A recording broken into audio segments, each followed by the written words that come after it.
game. Yo, what's up? Good morning, this is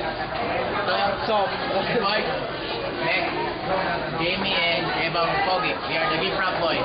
We are gift wrapping experts. Today, we'll be teaching you how to gift wrap using cartolina and a book. Let's pretend this is a gift wrapping paper, but We have to use recycling.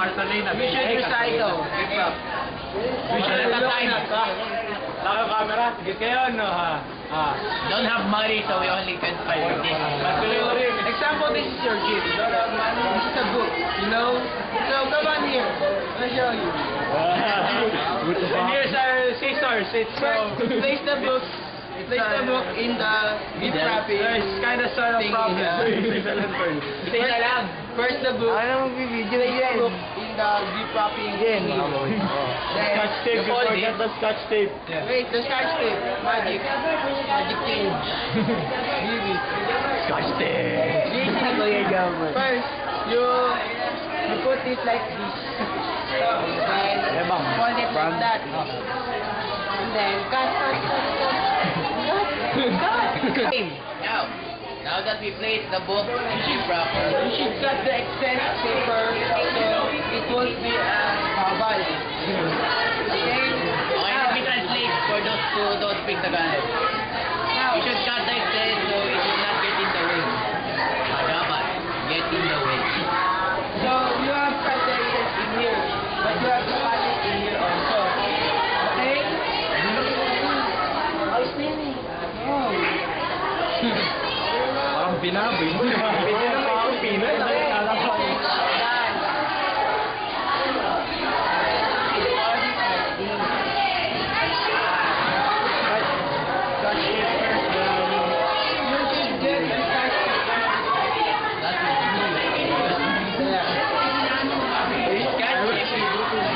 Ang gulat. Wait, I am having a hard time. What's that, Victor? Do you call that, gift wrap? There, you see? Tama na yun kanina. Tama na yan, no? Tama na yan. Scotch tape, ginupit pa yung kanina. Not even. But the person that will give doesn't care about the gift wrap. They care about the gift inside. Yes. So no need to... And your video is smiling. Sorry, miss. There, scotch tape, apprentice. Apprentice. That the scotch tape should be firm and long. Tama sa gitna, ayan, tama. Should be... Scotch tape. Should be strong. Pagkatapos natin balutan, ano tayo? Last Christmas. Hello? Last Christmas, I gave you my heart. Erika. Jingle bell, jingle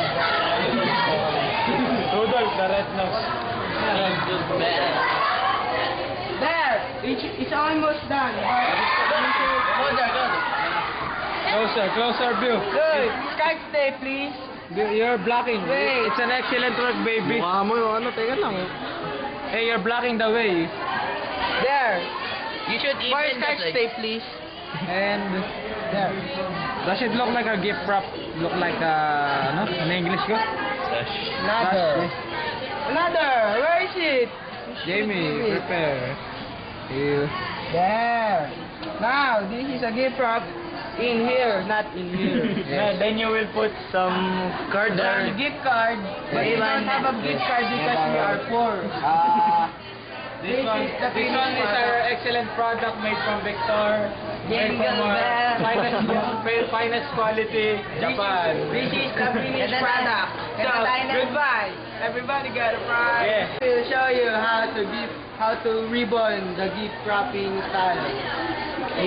Yeah. We'll show the steps.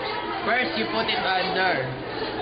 Now you over it, put it over. And Like, you should intersect. Like that. Like shoe tie. Like a shoelace. The first step is the shoelace. Then, if your fingers are not big enough, you could put an agnes in the middle. May help. Wow. The title. It will help. So there will be a levitation. Levitation of mind. Now you slide it like You this. slowly take it off so the Uy. knot will not be nothing. There. Now that's beautiful. It's a gift. It's a finished product again, so thanks for watching and Now, we are the the next- proper boys. The next video will be the gift card. So we will find someone who has. Wait for us. Pause, Okay. pause. Wait. Pause.